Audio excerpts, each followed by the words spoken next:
Hello mga masla, on duty si Mama G ngayon at kahit naka-duty ako, hindi ko pala talaga makalimutan na isa akong dakilang marites. Parang may kakaiba kasi akong nakita sa labas.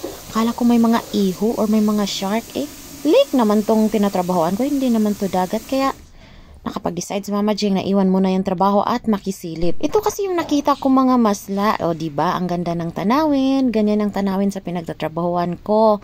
Kaya kahit minsan napapagod ka, magmuni-muni ka na lang dyan. Isipin mo na lang na naging guest ka at hindi ka tagalinis ng kwarto nila. Ayan, yung mga naglulutang-lutang dyan. Akala ko kasi yung pakpak ng shark. Yan pala, mga nagsisailing dyan, mga turistang nag-i-enjoy sa buhay nila sa lake. Diyos ko, gikabuhi ko gamay. Akala ko kung ano na.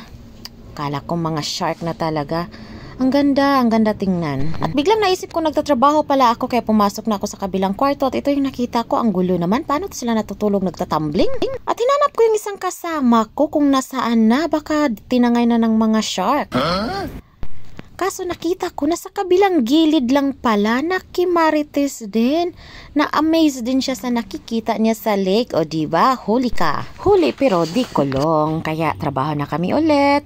Thank you for watching. Ito yung napakagandang view sa labas ng hotel na tinatrabahoan namin.